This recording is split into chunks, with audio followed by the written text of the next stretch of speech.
Hello, everyone. Give me a few seconds. A few extra seconds. You already gave me a few seconds, actually, to get the stuff set up.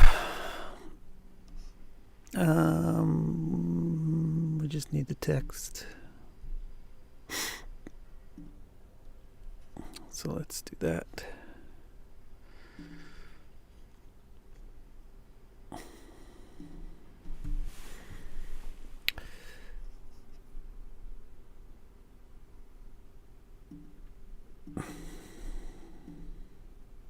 Okay.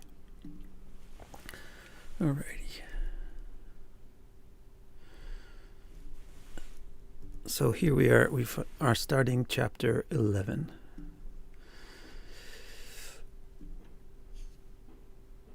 And chapter 11 is called Sri Jatika. Sri Jatika means female horoscopy. So in other words, what's different if you're reading a chart for a woman instead of a man? What's different about it? So here's what he says. Yeah, everything's good, right? You guys can hear it. All right, he says, Yad yad pum prasavekshamam tad akilam strinam priyevavaden. Yad yad pum prasavekshamam. Yeah. Yad pum prasavekshamam tad akilam strinam priyevavaden. Mangalyam nidanat sutangsha navamat lagnat tanos charuta.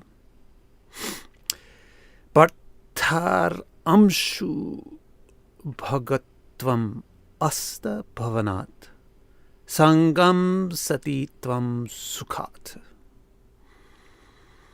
santaste shushupa pradastva shubhada kuras tadisham vina. All right, let's break it down. This first line that he says is the most important.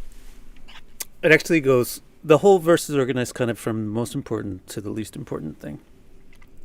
And as is common with good writers, the opening statement is a summary of the entire contents on that topic, right? So the opening statement of chapter 11 is a good summary of the whole entire topic. So since the topic of chapter 11 is Sri Jatika, or female horoscopy, this one statement alone is a very sufficient summary of the whole topic. In other words, if you only learn one thing about female horoscopy, then just learn today's verse. But if you want to learn more, there's more. It's a short chapter, but I think you got a little more than a dozen. Excuse me, a little bit more than a dozen statements. All right, so what does he say first? Yad yad pung prasavekshamam tad akilam strinam priyevavadan. Whatever works for male horoscopes and their spouses also works for female horoscopes and their spouses. What's the bit of the spouses? Well, because what was the previous chapter? Previous chapter was Kalatra Bhava. Chapter 10, which we just finished, was about marriage. Astrology related to marriage. So that's why he says, what about for women? We've been talking in chapter 10 about mostly, every once in a while he would switch back and forth, but mostly we were talking about finding a wife and having children. So that's for a male perspective. So now he has a chapter on what about from the female perspective, and he says, Yad yad pum prasavekshamam. Whatever you say about a male's horoscope is the same thing you would say about a female's horoscope. And that's the difference between male and female horoscopy. There isn't any.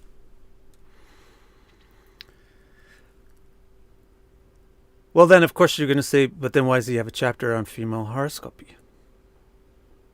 Because after making the statement that there isn't really any difference between female horoscopy and male horoscopy, he's going to say, but here's the things that are there's slight modifications, or there's some things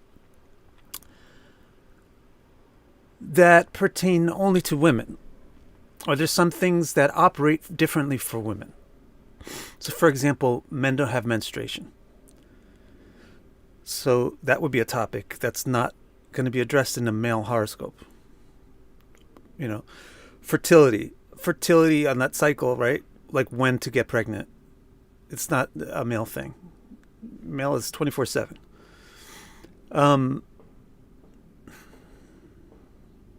Having a child. This is the big one.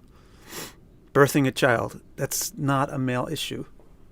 Men don't do it. Not possible. So there are several things which are different between females and male. And those things adjust your your techniques slightly when doing a horoscope reading for female specific issues or just for a female specifically. So this chapter is about what is slightly different between men and women as it pertains to the horoscope. Right? I mean, honestly, if you look at men and women, they're both humans. They both have 2 legs. They both have 2 arms. They both have 2 eyes. They both have a nose, etc. You know, they're basically 90% the same. That 10% of difference is really only important once you're a human, you know. But from the outside, men and women, humans are the same, like turtles. Men and women, turtles are the same when you're not a turtle. When you're a turtle, then you notice the fact that there's some slight difference. And that slight difference becomes fairly important to you because you already got the 90% covered every day. So as far as horoscopes go, it's like that. Reading a horoscope for a man or a woman is no difference, really, except for a couple of things. Now, this chapter is going to be about those couple of things. Okay, peoples, you're clear on that one point? Very important point.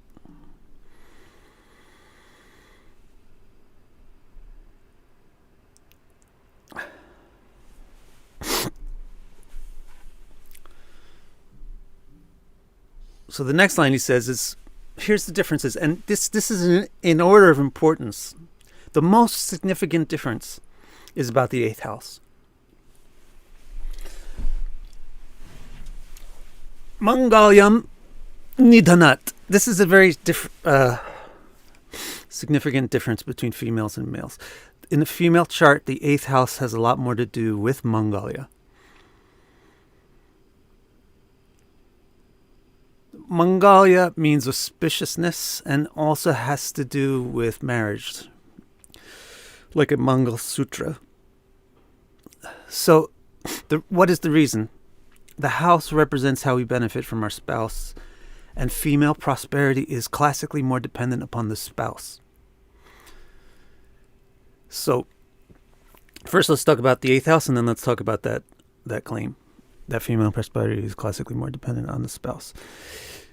Where's the 8th house? I need my graphics right now, but you can watch one of my other videos about, say, Sun in the 8th house or something. Where is it? Where is the 8th house? If you don't know that, then you think that you knew your basics of astrology, but you don't. And if you don't know your basics, then what are you doing trigonometry? Where's the 8th house? Is it in the east or the west? Or is it up high, or is it down low in the sky? Anybody going to say? Southeast. Wrong. Southeast is wrong, Vanna. Second house from the 7th. What does that even mean? No, where is it? Southwest is also wrong. It's not the southwest. Good. Jen and Samurai answered the question directly. Is it in the east or the west? It's the west. How do you guys not know that the first house is the eastern horizon? What are you actually doing with your time? You watching too many videos about astrology? Why don't you just pick one and focus on it and learn what's in it? That first house is where the sun rises. Hello, duh. The sun rises in the east. Hello. So you count 7 from there, half of the zodiac, half of the circle, and you'll be in the west, right? Right. Now, next question. Very good, Mitra. Next question. Is the 8th house above the western horizon or is it below? How do you watch my videos and not know these things? Is it above the western horizon or below? Go ahead, be brave. Type in an answer. Wrong, Jen. But good. Savitra, wrong. Vana, wrong. Samurai, of course. Samurai Mama gets it right. How would you think Mitra get it right? How do you think it's below the western horizon? You didn't watch any of my videos. Here you are thinking you subscribe to this channel. Here you are thinking you're learning about astrology from Vic. You don't even know that where the 8th house is. That was my first video that I ever really released on this YouTube channel, was about the 12 houses and where they're located.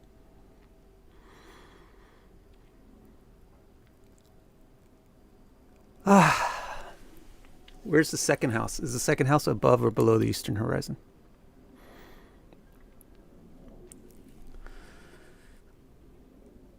Somebody help me out. Is the 2nd house above or below the eastern horizon? Below. Good. gets it. That's why the 2nd house supports the 1st house, because it's below it. It's the ground below it. So that means, what direction are we counting? If the 2nd house is below ground, where's the 3rd house? Is it in the middle of Manhattan? Is it up in Swarglok? No, it's right next to the 2nd house, right? 1, 2, 3. They probably go in order. 1st house is on the eastern horizon. 2nd house is just below it. 3rd house is below that still. 4th house is right underground. 5th house, now 4th house is directly below you. So the 5th house is now in the western hemisphere, but underground. 6th house is now all the way close to the western horizon, but below it. Just what the 2nd house is to the 1st house, the 6th house is to the 7th house. And the 7th house is the western horizon. And the 8th house, guess what? It's above it. No wonder you can't figure out. Whatever anybody says about anything in astrology sounds okay to you, because you don't even know the basics. So you can't tell the difference between a crackpot idea and a sound idea. And then you think people shouldn't even argue about them. The 8th house is above the western horizon. So what does it signify? The thing which is, the houses that are below the horizon support it. 2nd house is about things that support you. It's below the eastern horizon. 6th house is about things that support other people. It's below the western horizon. So, from whose perspective? From the perspective of a person standing on Earth. Below the horizon doesn't matter from anybody's perspective, unless you live in outer space. Oh. All right, so so what does the house above the horizon do to the horizon? Just think. Or just watch the videos. I put out these videos and I explain these things. But are you learning them? What is above the horizon? It's the clouds, it's the wind, it's the rain. If you go up in an airplane, you go above the weather, right? So when you go up to the high houses, above 12, 11, 10, 9, those are the high houses. You're not in the weather, you're above the weather. But when you're in the low atmosphere, when your plane is taking off and landing, that's when it's bumping all around going through the clouds, right? The low atmosphere, the low houses, which is 8 and 12. Maybe it's hard for you to visualize, so watch one of my videos where I give you a graphic with a circle and a wheel. So what does weather do to the land? Weather's very good, Samurai. It doesn't represent the astral realm. It's just, okay, I have to ignore people. The house which is above a horizon weathers or erodes, evaporates, take things out from the house below it. That's why the 12th house drains you because it's above you. It's above the eastern horizon. It evaporates you. It drains you. It takes your resources.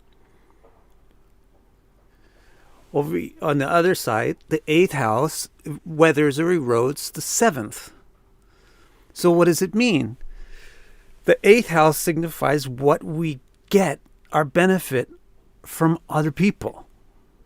Now, here we're coming back to this more advanced topic about what's different in female horoscopy compared to male horoscopy. And what Mantreshwar says is the 8th house is the biggest difference.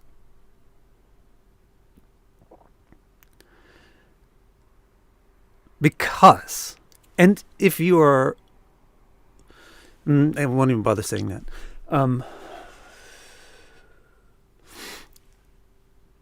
If you're a man, you have several different features than if you're a woman. One of them is that the top of your body is much bigger. In other words, your arms, your shoulders, the muscle mass on the top of your body is bigger. In other words, you're walking around with hammers attached to your arms. You punch and smash and crush. It's just fine. You can break things. You can carry things. You can punch things. You can hit things. So if somebody comes up to you that you don't like, you punch them. They go away. When you're a woman, you'll notice that you have way less. Your arms, little skinny arms. You make a big bicep and it looks like this. You go to the gym and you work out for 27 years and you make you make this and it looks like this. Somebody comes up to you that you don't like, you hope that you have a can of mace. Because punching them ain't going to do much. Or what? You just always stay with your friends. Stay with your friends. Because if there's 2 or 3 of you and somebody comes up that you don't like, you get rid of them. So one of the most important, everything about life derives from very simple realities. Everything about all the complex social differences between men and women derive from very simple differences like the shape of the genitals and the amount of muscle and where it's located. Similarly, everything about astrology derives from simple principles. Everything that a house represents derives from where it is physically. Is it above the horizon, below the horizon, west, east? Everything about a sign derives from how it relates to the 4 cardinal directions. Everything about a planet derives from how it looks in the sky. Similarly, everything about men and women derives from the simple, physical, basic things about them. And because of this thing of having less capability to defend, due to having less upper body strength, which is not debatable, then women have evolved, or not even have evolved, but by the nature, women are more teamy. And men are more solo. So the 8th house is a bit different. Its significations are a bit highlighted in a different way for a teamy individual versus a solo individual. So for a masculine individual, the 8th house, it doesn't give that much benefit because they don't focus that much on their teams. Even when a man is on a team, they just want to be the best player on the team. They want to be the star and then move off that team onto a better team. If you're a very teamy person, if you're a very feminine person and team-oriented, cooperation-oriented, then the 8th house is really important. Because what it signifies is how you will benefit from your partnerships. The 7th house is the partnerships. The 8th house is what is going to be taken from the partnerships.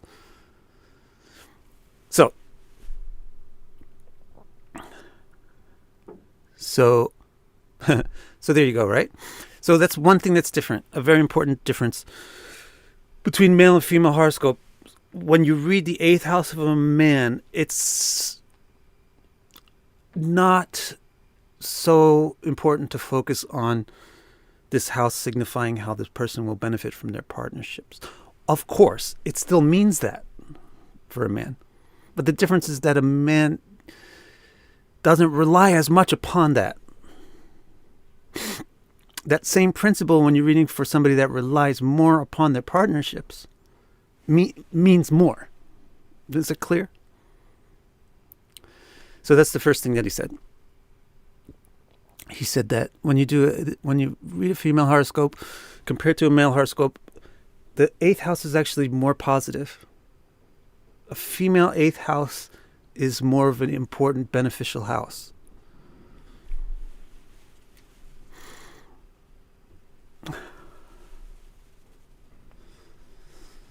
Why is First Lord, Karina asks, a nice question. Why is First Lord, why is the First Lord in the 8th part of a Daridra Yoga? So just the 8th house is good, but you'll see on the 4th line what he wants to have happen in the 8th house. The reason why it's Daridra is because here you have, where is the 8th house? It's above the western horizon. What does the western horizon signify? Disappearance. Thank you, Savitri. A planet going to the western horizon, going towards the western horizon, signifies that it's going to get set. It's going to set. So a planet going towards the west is starting to set, whether it goes to the 7th or the 8th. So it's starting to be lost. So the house itself is a house is a house. Now, it's not the same thing as if a planet goes into it as if the Lord goes someplace else. And what Mantreshwar is going to say is we want to see which type of planet comes into the 8th house. So, for example, it can be good for the. This is another thing. It can be good, for the house, but not for a planet. So, for example, putting, let's say, Venus in the 8th house, that's very complicated. That's not going to work because it's on the same terms. Mars in the 8th house. It's good for the 8th house, but it's not good for Mars. Let's say.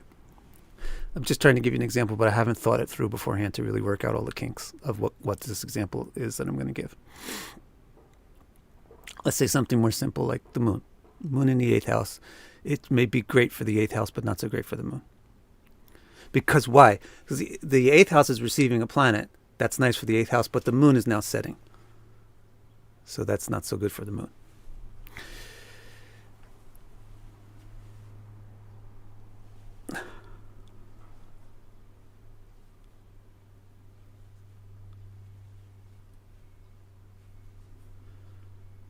It's not waning, it's setting. Waning is different. You guys also think that you don't need to learn math or astronomy to understand astrology because you're just going to deal with your time travel in astral dimensions. But you should learn astronomy too. Waxing and waning is not the same as rising and setting. Very good, Teeny. Waxing and waning is how far or close the planet is to the sun. Rising and setting is how it's relating to the horizons. All right, let's see what else he's got to say.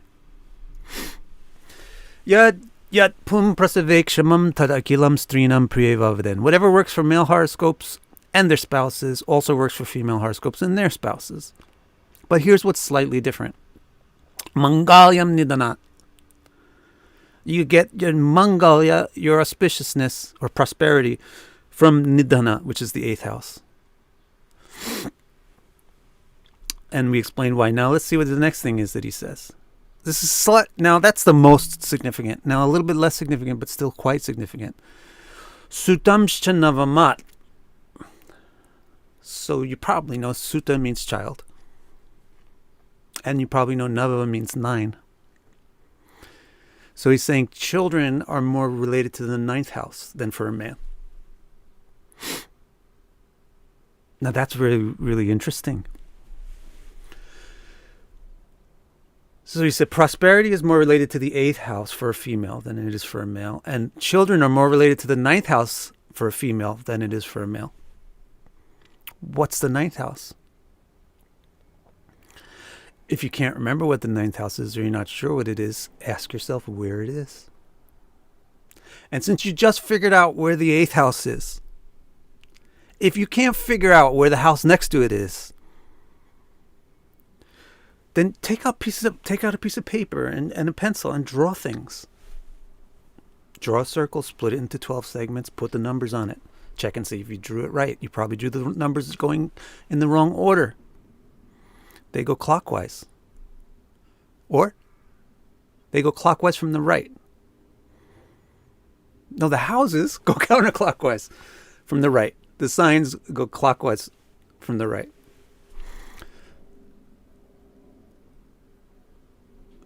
You could put it on the right or left, whatever you like. But I think it's weird. Just whatever style you draw, just draw it consistently.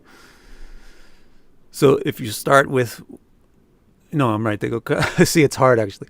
They go, now there needs to become somebody come into the chat and be heavy with me. Now, so if you start with 1, if you draw a circle on a piece of paper with a pencil, then put a mark on either the right side or the left side of it. Let's say you put it on the left side. Then the next mark, 2 will go down. The next mark, 3 below it. 4 will be right at the bottom. 5, 6, 7 will be on the other side. 8, and then 9 would be right next to it. So where is the 9th house? Is it above the ground or below the ground? Give me an answer. Is the 9th house above or below ground? It's above, right?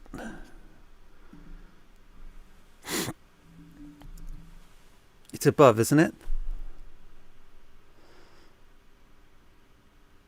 It is above. And is it towards the west or the east? It's right next to the 8th, right? We did this whole thing we got off on this tirade was about the 8th house being in the west, right? So if the 9th is right next to the 8th, then I bet you it's towards the west also. So it's up and towards the west. So what does the 9th house signify? It signifies the west side of up.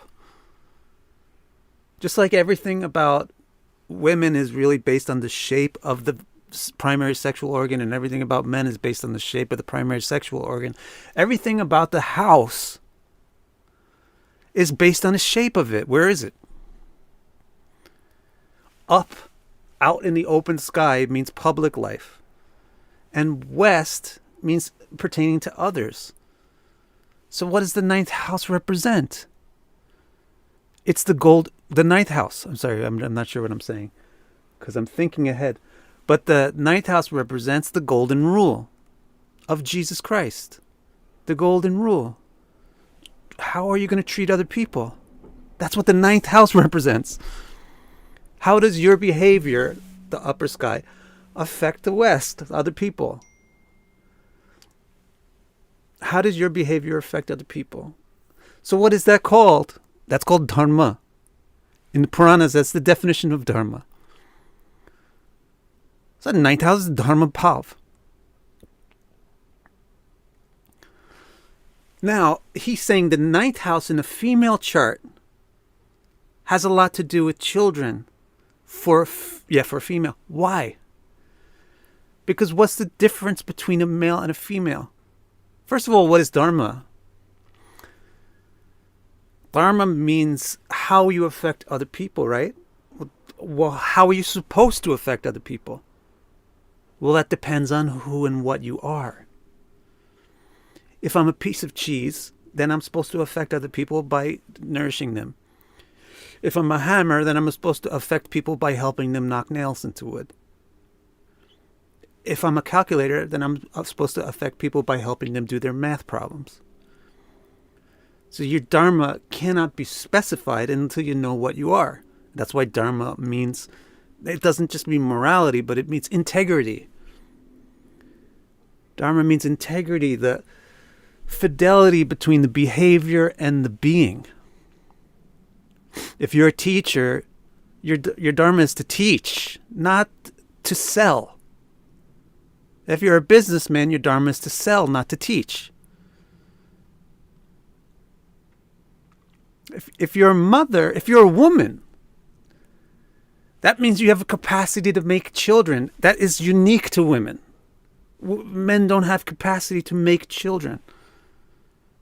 They don't have capacity. They don't have a womb. Women have capacity. They can make children. So female dharma is make a baby. It's not that every woman has to make a baby. But as a class, women can make babies, so that's what they should do. So when you talk about the ninth house, for a woman, dharma has more to do with raising a child than it does for a male, giving birth to a child and raising a child. Does it make sense?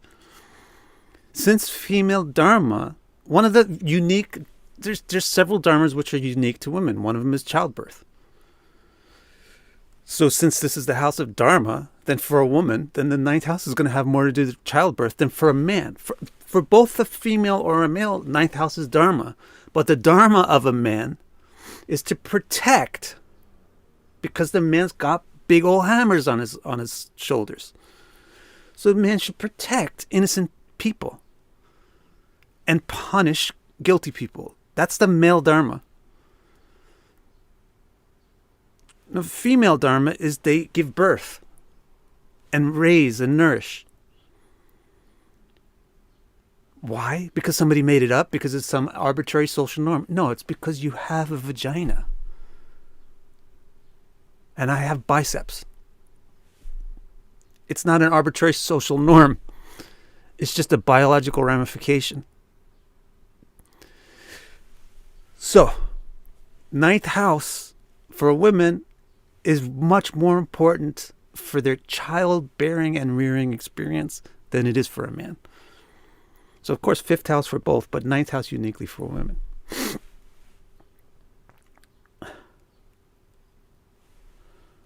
So that's also interesting.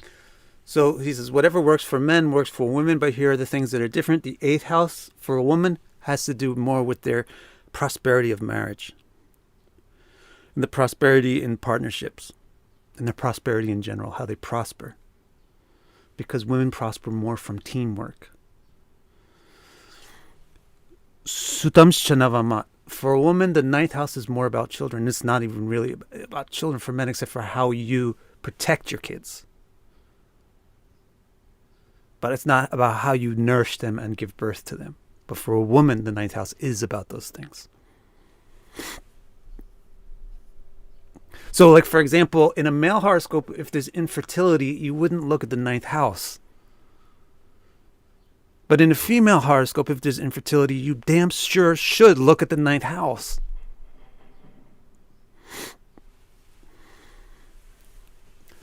Now, he says some other things. This is now coming down. It's going to take a step down in how significant it is now. So these are the two real things. The eighth and the ninth house are significantly, the most significant difference between a male horoscope interpretation and a female horoscope interpretation is what aspect of the eighth and the ninth house, what facet or nuance of the eighth and the ninth house comes out. Now, there's some other things. He says, Lagnat Tanosh Charuta, which means the first house describes her physical beauty, which is no difference between a male and a female. That's what the first house describes. So why does he bother mentioning it? It's just because women are more beautiful. And that is not a value judgment. That's an objective fact. I know that doesn't mean that if beauty and sexual attraction are not the same thing. Women are not attracted sexually to things that are beautiful necessarily. They're attracted to things which will provide the sexual function that's required, which is command, confidence, power, capability, capacity, trustability, reliability. So it's not that men are not sexually attractive to women. That's not what is meant by saying that men are not beautiful.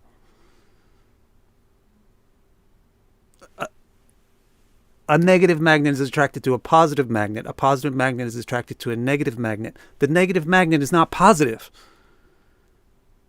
but it's still attractive to the positive magnet. Do you understand? Men are not beautiful. I'm sorry, most of all to myself. But that doesn't mean they're not attractive. Okay, women are beautiful. That's why he mentions the first house has to do with the charuta of the Tanu. How attractive and beautiful the body is also true for a male, but it's not as important for a male. Why isn't it as important for a male? Because they have biceps. And because they have a proboscis. They have an invasive tool between their legs. So they don't need to be attractive. They're not trying to pull anything in. And they have big old muscles, so they don't need to be attractive. They don't need people to help them. Men get upset and insulted when you try to help them. The manly man, of course. There's a whole spectrum. But when we talk about men, we're talking about archetypical male and archetypical female. Every individual is somewhere in between. But archetypically, a man, if you try to help them, they get insulted by that. Or you spoil the fun for them. What do you mean? Why do you want to help me? Now it was fun. I was trying to figure it out myself. I was trying to do it myself. Now it's not even interesting anymore. What am I, your baby? I'm a grown-ass man. I don't need your help.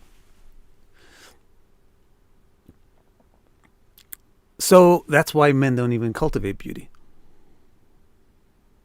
What is beauty? Beauty is an attractor. What do you attract people for? For teammates. For partnership. Why do you need partnership? Because you're weaker. Physically weaker. So danger is more significant, so you need partners. So this too, also, this first house issue, what's the difference between men and women? There's no difference really. It's just that beauty is more important to a woman than it is to a man. So he just mentions that as well. Then he says, Partar Amshu. This is interesting. Partar Amshu Bhagatam Asta. The seventh house describes how effectively she reigns her husband. Angshu means to make him subordinate. The Amsha is subordinate to the Amshi. Ne? Isn't it? The Amsha of the Navamsha is a part of the Rashi. It's not independent from the Rashi. It doesn't exist independent of the Rashi.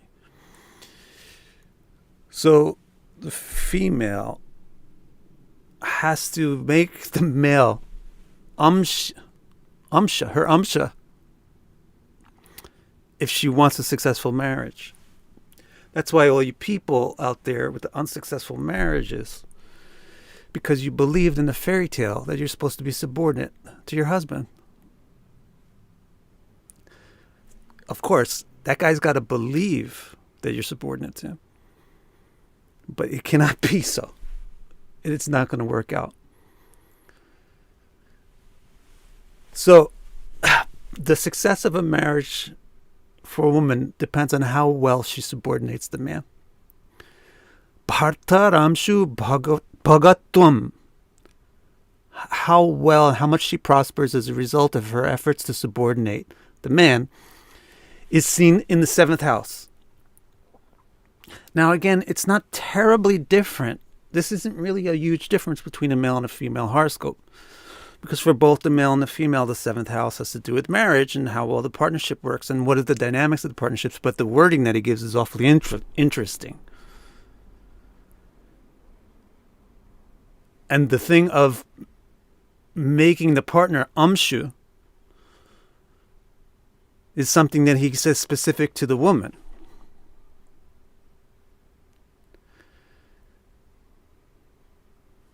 So why is it not significant for males? Because you don't have to rein in a wild animal. You don't have to rein in a domestic animal. Right? You go out there and you rope up a wild buffalo with your big cowboy lasso. Or you go out there, right? You rein in and you tame the wild things. You don't tame the things that are already domesticated. And you're like lassoing your cat. Or you're like, is your cat a wild animal? It's not. So females, already the intrinsic nature of the female is cooperative. Not because they're angelic, but because they don't have upper body strength. And so if they're not cooperative, they get exploited. They need to cooperate. It's just a basic biological, physical fact. So females are already cooperative. So in a male horoscope, the prosperity doesn't come from how well he reins in his wife. People who talk like that are complete cowards. Men who talk like this, control your wife, rein in your wife, are complete cowards. It sounds like you're trying to tell me to lasso your kitty cat. Tame your wild dog. Bro, tell me to tame a wild lion. Tell me to tame a wild elephant. Don't tell me to tame your hamster. You got something that's already docile and cooperative. You don't need to make any effort to make it cooperative and docile.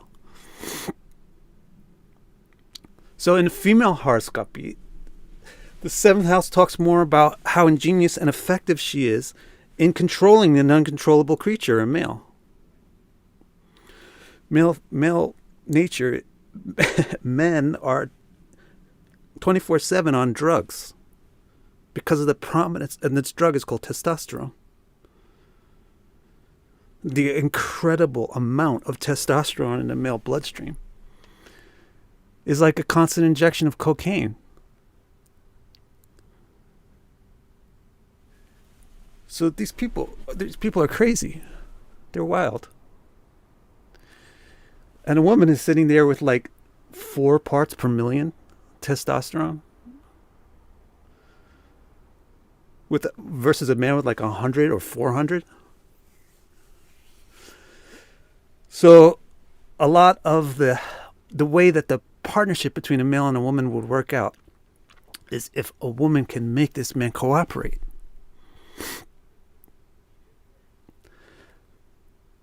So that there you go. That's what is important. Therefore, what's important in the seventh house, more so for a man, more so for a woman. It's not that it's not that this way for a man, but it's not as important for a man, especially if your maleness is a hard spectrum man. I mean, you might be a male who's mid spectrum man, or even off spectrum male.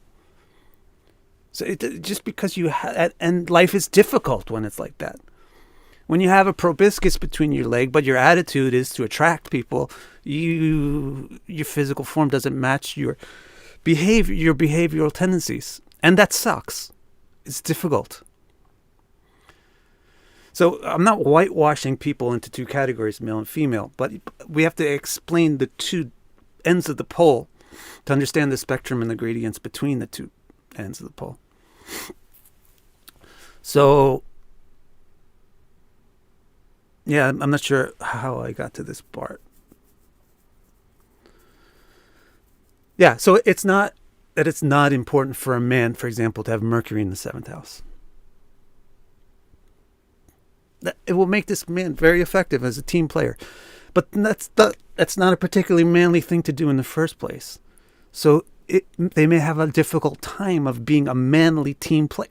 If you're in a man's body, cooperation, teamliness, it's not the thing that people expected from you. People expected ambition and maverickness and power and bravery, not like compliance. nonetheless, people who are not spectrum conformant find a way to work with society. It's more or less difficult depending on how accepting or non-accepting the society is of deviation from the polemic. But if you're a woman and you have Mercury in your 7th house, for example, a cooperative planet in your 7th house, it's super good for you. And how you would interpret it would be different than a man. A man with a cooperative planet in the 7th house is pretty good as a team player. Means they can follow orders, which is unusual for males. You would not... Men, my fellow brothers, you probably disbelieve me. But wait until your next life. You'll believe me. Men do not like to follow orders, especially if it's not coming from a man. So if you have a cooperative planet in your 7th house, it means you're not so much like that. You're not so much typical, like an archetypical man. You're okay with following instructions. You're good with that. But if you have that same configuration in a female chart, the interpretation is a little different. It's, hey, girl, you are on top. You're in charge. Go. Good. You got this guy's on in your pinky. By having a very strongly cooperative planet in the 7th house, it means she has the genius of how to tame wild creatures and still not make them feel emasculated. That's the genius of female marriage. The female role in marriage is most men want to feel like men. And most women want to feel like women. So you, however, don't, as a female, you don't want your man to be a man because that means he's going to leave you. Because men don't stay in one place. So the genius of the trick has to be, you have to be so expert in relationships that you make this man still feel like a man while having him completely under your control. And he's thinking that you're under his. So that only comes when you have a really blessed 7th house. That would be the type of personality that would be indicated for a female with a very strong 7th house. Whereas for a male with a very strong 7th house, it's more like they have business skills. They know how to find the right partners, business-wise and all that stuff.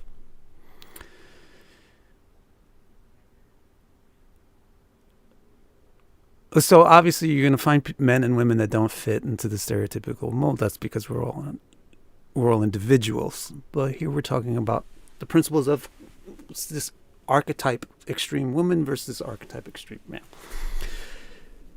So far, what has he said? Yad yad pum prasave kshamam tadakilim strinam priye vavaden mangalyam nidanat sutamshtanavamal lagnat tanushcharutam bhartaram shu bhagat domasta bhavanat. Now this next thing, bhavanat sangam satitum sukhat.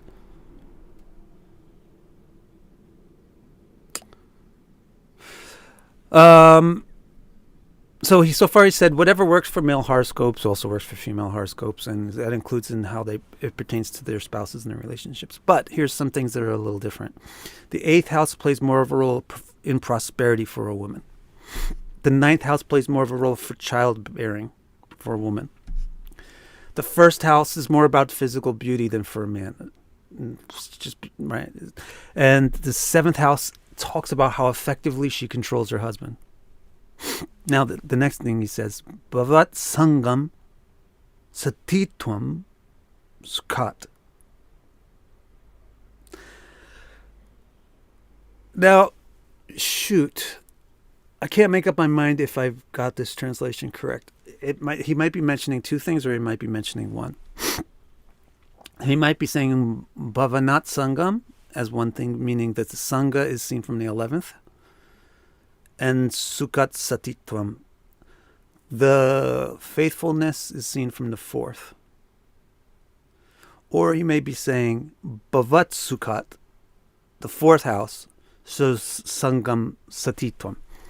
I personally believe that it makes more sense, this later meaning, the second meaning that I gave. So what he's saying is the fourth house for a woman describes how good her communities are, and there's a particular connotation of the word sati, which is quite female. The difference is in the importance of community for the happiness of a female. The emphasis is on how faithful the bonds are in her community. So because women are partnership oriented compared to men, then faithfulness is a feminine trait.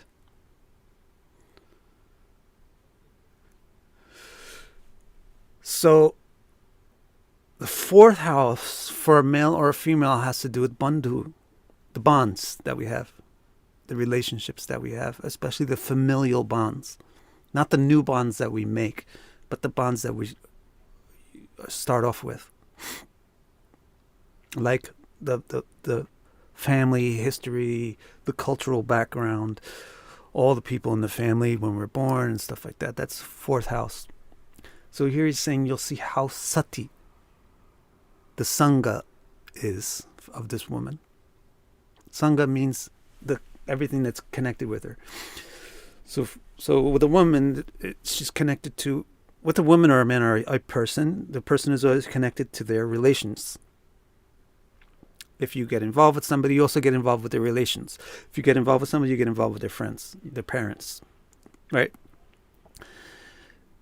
Now you may say that's true for a male or a female, and that is true, but it's more significant for a female than for a male. And you may ask me why, and I'll simply tell you because you don't have biceps.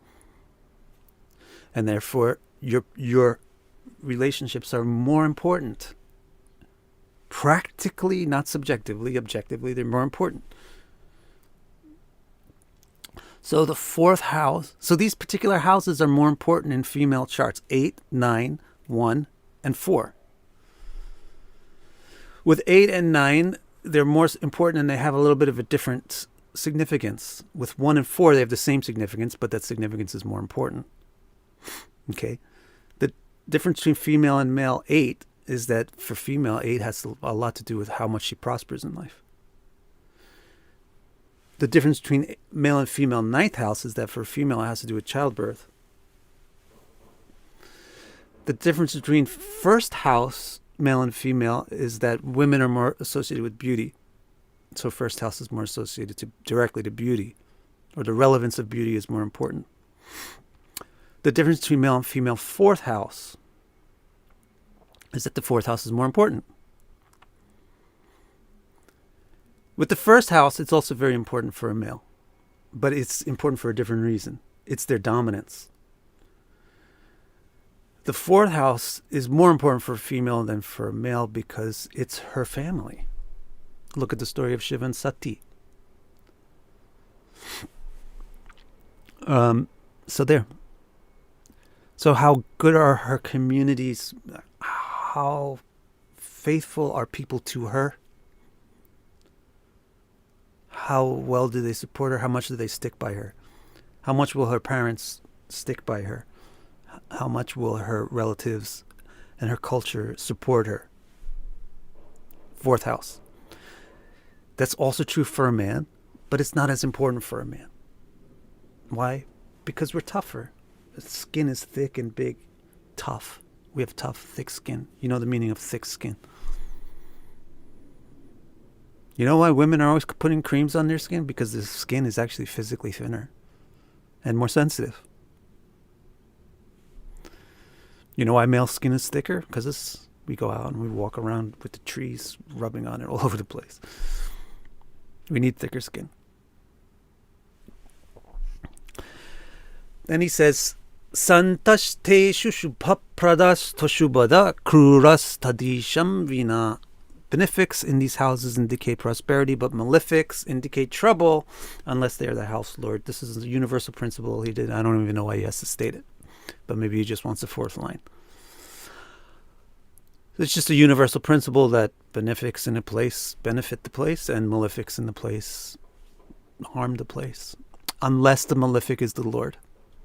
So, for example, if your 7th house is Capricorn and Saturn is in your 7th house, hey, guess what? What if your 7th house is Aries and Mars is in it? Are you Mangalik? No, you're doing good. Because Mars is your 7th Lord. Similarly, 4th Lord and 4th house, good. Does it make a difference if it's Mars or Saturn or Sun or something? No, if your 4th house is Leo and Sun is in the 4th house, it's not a malefic in the 4th house. It's the Lord in the 4th house. That's benefic. So in a female horoscope, the Sangha is Sati with the Sun in the 4th house, Leo. Or with Venus in the 4th house, any sign. Or any benefic in the 4th house, any sign.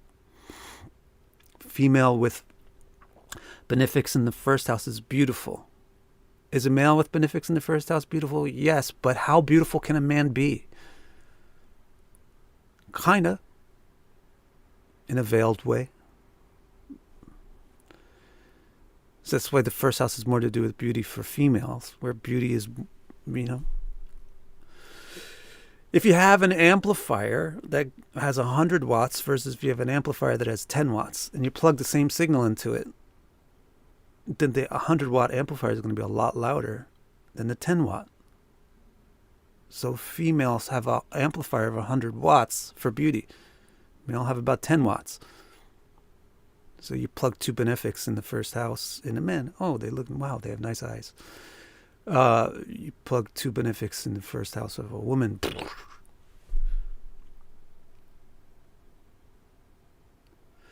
Okay. So that's it. That's what he has said in this first text. I think I will dare now to look at what you got here in this chat.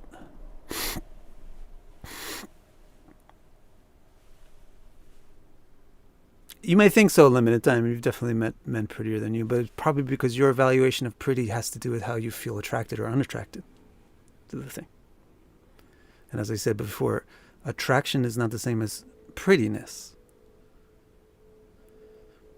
Negative is attracted to positive. Positive is attracted to negative. But it doesn't make negative positive and positive negative.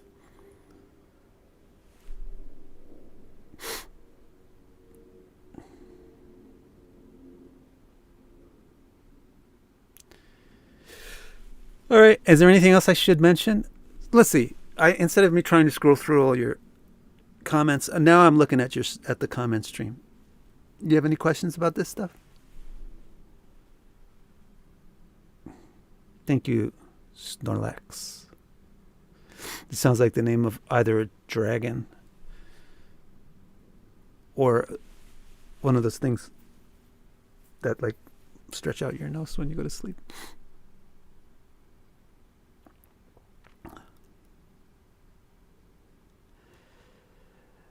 Gloria, I have Mars on my 1st house. So first of all, what does that mean? That means you shouldn't try to whitewash yourself into being a hard stereotype female. If you're a woman with Mars in your 1st house, don't try to emulate some like stereotypically ideal female, because you have the most masculine planet rising in your chart. You're way in the middle of the spectrum already. That's like basic stuff that we need to talk about first. And then she says, I have Mars on my 1st house. I don't think that's a benefic, but my strength comes through and I don't get disrespected. Well, that's because people feel Mars in the 1st house, so they treat you like they would treat a male, which means, whoa, they might punch me. So I better not just take advantage of them. I better not disrespect them. But also I have to wonder, first of all, 1st house is about beauty. So think about appearance. Think about what Lord is Mars. And think about what Lord is Mars. And think about what else is affecting your 1st house. Because if you may not have learned a lot of astrology, you may be overlooking things that are way more important. So, for example, you may have an ascendant at 20 degrees of its sign. And you may have Mars at 1 degree of the sign. And you may have Venus at 20 degrees of the opposite sign. And because you didn't learn astrology, you think that it's very important that you have Mars in your first house. And you have no idea that it's way more important that you have Venus at 20 degrees opposite to your ascendant. So make sure you learn basics of astrology also before attempting to implement any techniques of astrology.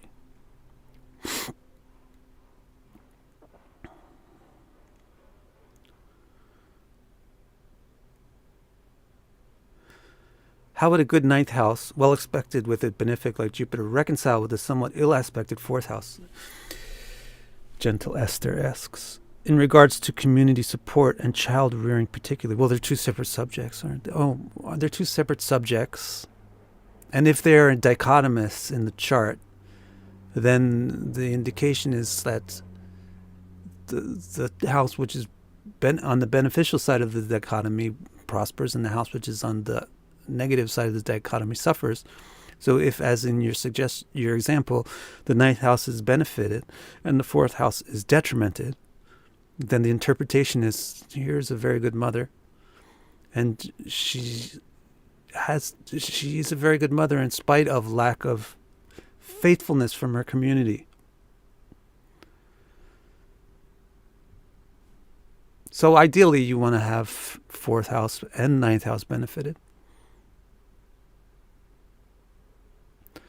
But remember, these things were listed in order of importance, which is my opinion, but I feel pretty confident about it. So ninth house, in the female, eighth house is really important for seeing how auspicious the things are overall. And then after that, the ninth house. And then after that, the first house. And then after that, the fourth. So if you have a wrecked fourth house,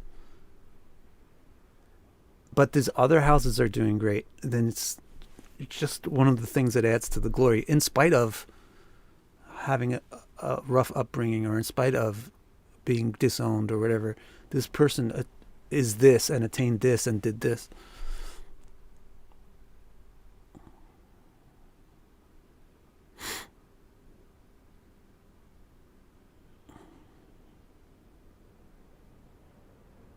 How does Ketu in the fourth create beauty? I don't know. Why would you think that it would?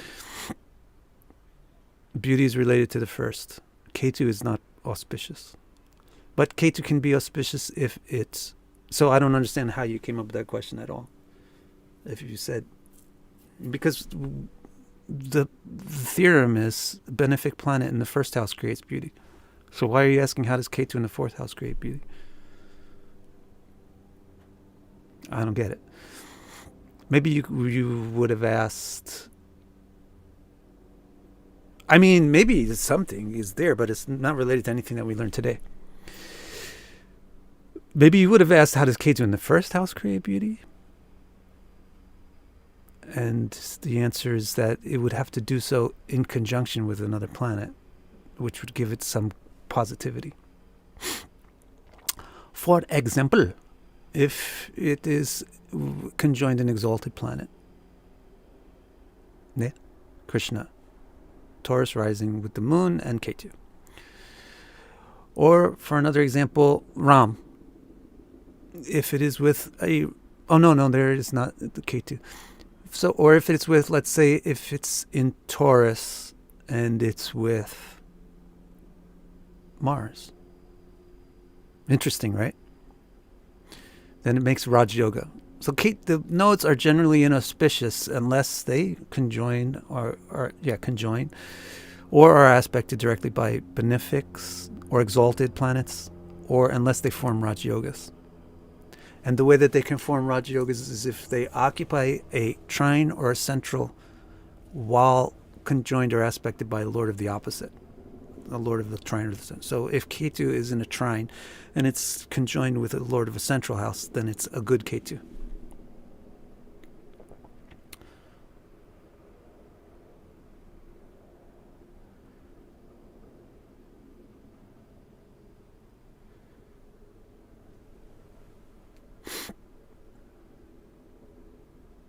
Yeah, overthought and understated. I know a few women with Ketu in the fourth, they had rough upbringings.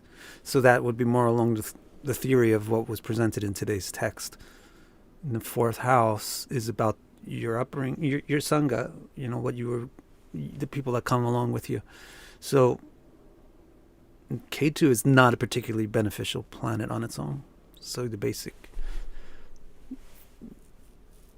thought of Ketu in the fourth house is rough upbringing.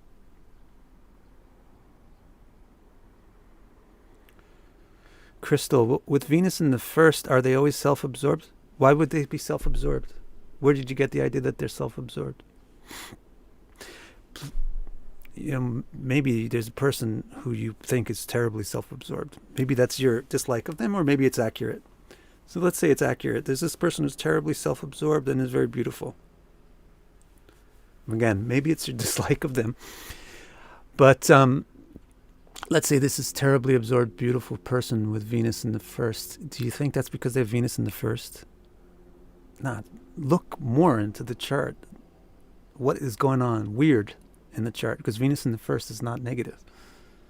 Something else is happening. That's indicating self-absorption. Venus in the first is not self-absorbed. It's beautiful. Beautiful is not self-absorbed. Beauty is giving. Beauty is generous. Well, beauty. People like beauty. Beauty is pleasant. To be beautiful is not selfish. To be beautiful is pleasant.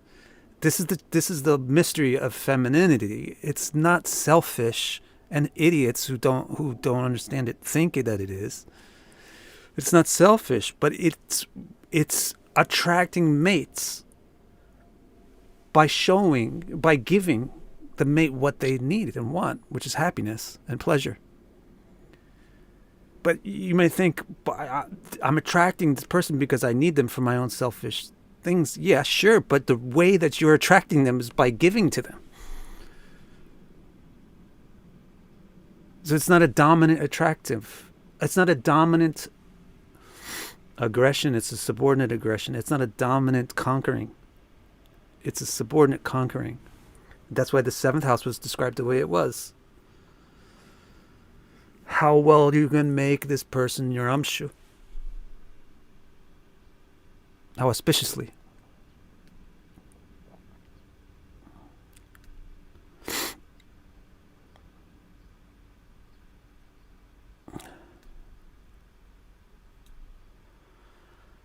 Overthought says planets in the first house are very visible. I don't know what you mean by that, but they're not particularly visible because they're rising. They're more visible when they're towards the 10th house. But if you mean they're more important in the chart, then that's true.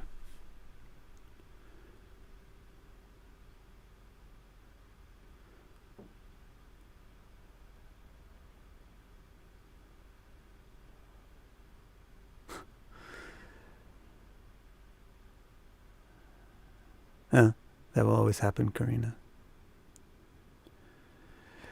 Okay, friends. Thank you for joining. I hope you enjoyed it. So Moon in the 7th for a man is knocked down a peg versus a woman's chart. That's not knocked down a peg. Well, what do you mean by knocked down a peg? It's just that 7th house is not as important for a male as it is for a female. This is what he's done. What the author has done is he said, look, excuse me, sorry about that. He says, look, male chart, female chart, who cares? It's the same deal. But there's slight difference that can be important when you get into the nuances. And here they are. 8, 9, 1, 7, 4. More important for females. That means the other ones, like what? 10, 11, 3, 2, 5, 6. More important for men. Maybe we assume, maybe some of them are equally important for both, like 2 and 11. But certainly 3, 6, 10, and 11 are really important for men. All right, so what he said is, look, he just lit up those houses and he said the horoscopes are the same, but these houses are more important to a female's life. Not that they're more important in a chart, but they're more important to the life of the female. 1, how she looks. 4, who supports her. 7, who she partners with and how she knows how to deal with an uncontrollable partner and make an uncontrollable partner controllable. 8, how she prospers from relationships. 9, her dharma. 9 is not really more important for a woman than for a man, but 9 has a unique meaning for a woman. The unique meaning of 9 for a woman is children, because we just think 5th house children, but 5th and 9th. Very interesting.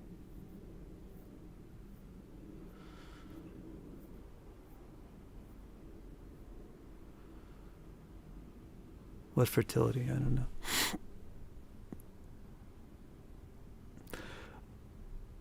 Fertility, difference for male, females. Oh, I'm sorry. I can't follow what you're saying. Summarize the question. What's the difference between the support of the 2nd house as family and the 4th house community? Yeah, that's interesting question.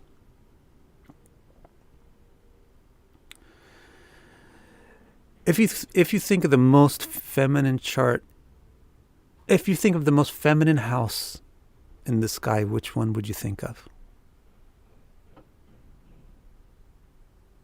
The most feminine house. Is it 1? Not really, because is female about things rising? No, men are about things rising. 12 is female about things coming out, being taken out? Not really. Men are more about that. That 12 has a lot to do, in a male horoscope, 12 has a lot to do with sex, not so much in a female horoscope, because of the nature of what an orgasm is for a man. 11, is that very female? Yeah, maybe. 11 is pretty female. 10, is that? No, 10 is not. 10 is very unfemale. 10 is very unfemale. Being out in the open, being exposed. 9, is that female? Yeah, it's pretty female. But it's also, kind of male. Is it very female? I don't know. Maybe 11, maybe 9. 8, it's not particularly female. It's particularly important to females, but it's not particularly female.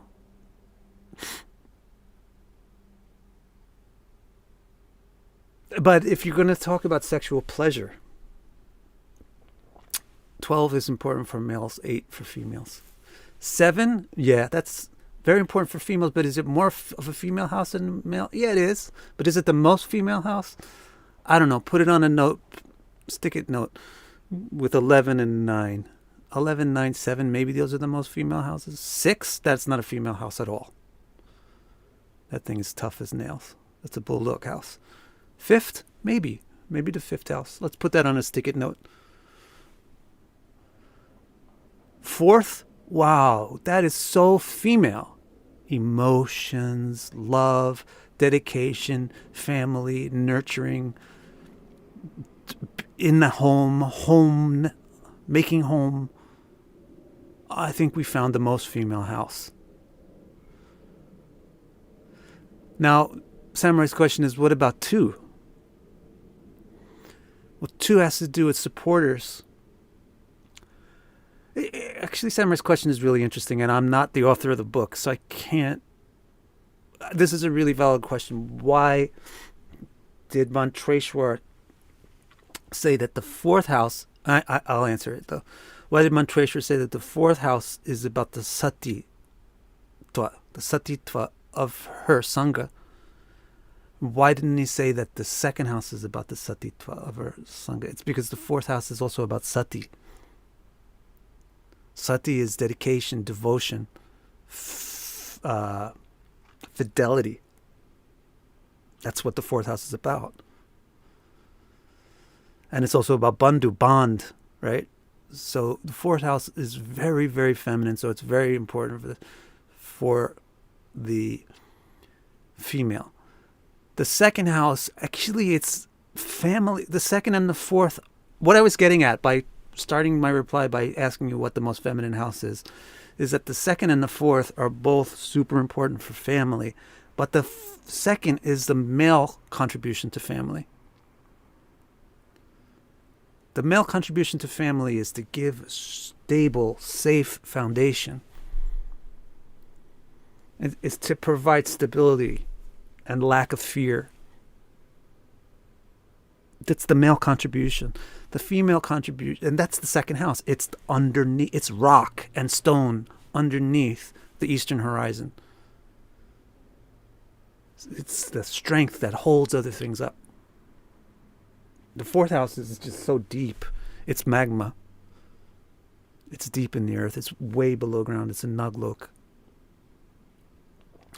So it's below the rock and everything, and it's more deep.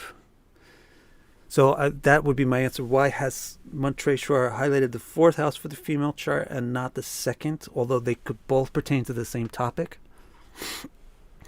It's because the fourth house is much more resonant with the female native, and the second house is more resonant with the male native.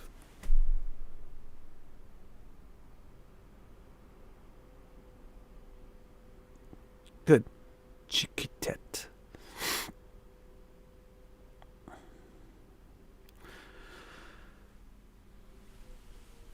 Okay, Ronaldo, let's try to figure out what he's asking, because I think he asked it 935 times. I had a question some time ago about your phrase about fertility. You answered, I don't remember context when I said it.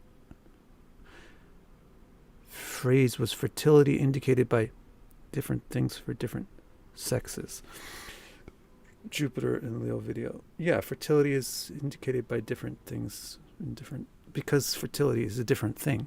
The female fertility is the ability to receive a seed, and the male fertility is the ability to give a seed. Female fertility is the ability to receive and develop a seed. The male fertility is actually quite simple. You got a seed or not, buddy.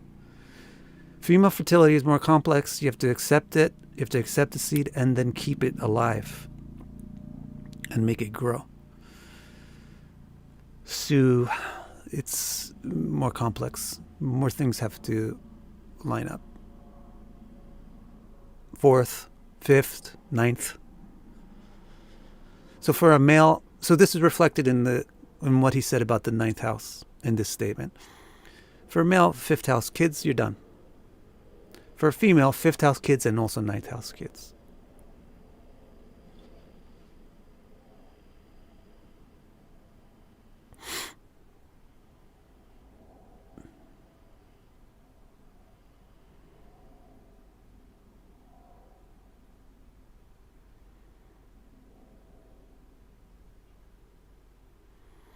Snorlax has a noob question. But I like noob questions because noob questions are probably the most relevant questions. And I also like the name Snorlax. Noob question, but for this lesson, should I look at a house's sign and aspects if it doesn't have any planets? Okay, good. Or does it being empty mean that it shouldn't be studied in the chart? No, you should always look at... There's three things that will affect a house. The occupant, the lord, and the aspects. And a fourth thing would be that same house in other charts. So there's four things. The occupants of the house is the first go-to, right? Whenever you want to look at a chart. And that's what his shorthand was. Line 4 in this statement is his shorthand. Referencing everything by referencing that. So if you have a benefic in this house, great. So you have a benefic in your 8th house and you're a woman, so you benefit a lot from your partnerships. Okay, I don't have anything in my 8th house. What then? Well, not only that, whether you have anything in your 8th house or not, the other three things are also important. So you have a benefic in your 8th house. Good. That's one point of good. I'm an old-fashioned teacher. I'm an old-fashioned kind of person. So I need you to come to the class at the beginning and sit through the whole thing. Otherwise, I can't really teach. So I need you to, this is going to sound really like a horror, but I need you to subscribe to the channel and hit the notification buttons and watch every single video. Because if you keep up with the information, then I can build on it. So in previous videos, previous live streams, we explained that the way that effects are cumulative and how you can numerically evaluate the accumulation. So that's an important principle not to forget. So you have a benefic in the 8th house. Okay, that's one of the things that we're looking for. The other things that we're looking for is, where's the Lord? That's 2. What's influencing the house besides being in it? That's 3. And what about this house in other types of charts? That's 4. Just because you have a planet in this particular house doesn't mean that we're not going to look at these other 3 things. If you don't have a planet in a particular house, then it just means that you don't fill in any value for number 1. And you go on to 2, 3, and 4. Okay, so if you're, and then where's the Lord? The Lord, is it exalted? Is it debilitated? Is it in a uplifting house? Is it in a challenging house? That's the kind of questions you ask about the Lord. Is it in a house that's complementary to its nature? Like if the 8th Lord is in the 12th house, it's complementary. They're both evaporative houses. If the 8th Lord is in the 6th house, that could be complementary because they're both Western. Like you think along those lines. But if the 8th Lord is in the 10th house, maybe that's not complementary. And then for the thing of how do planets affect a house, that without being in it, you have to just know this about aspects. So again, you would have to have watched previous videos to learn this. Because I'm telling you, unfortunately, there's not many other places you would have learned it. So what you do is aspects have to affect a point. They don't just affect an amorphous void, they affect a point. So what point would they affect in a house to affect the house? They would affect the degree of the ascendant in that house. Please refer to older videos to learn about that. And then the 4th thing is, what about this house and other charts? What do you mean other charts? Well, I mean, how about if you make the moon sign, make the moon sign your first house and organize everything. Organize your chart around the moon instead of the ascendant. And then see how that 8th house is doing, or that 4th house, or whichever one. How about look at the 4th house in the subcharts, Navamsha, Dasha. Especially look at that house in that particular Amsha that's related to it. So especially look at the 9th house in the Navamsha. Especially look at the 5th house in the Saptamsha. Or for a woman, the 5th and the 9th in the Saptamsha. So for this, you need to know your basics. Otherwise, all this stuff is like Greek and like that one meme with the baby that's like looking back and forth 100 miles an hour and writing at a book or something. So take your time and learn the basics.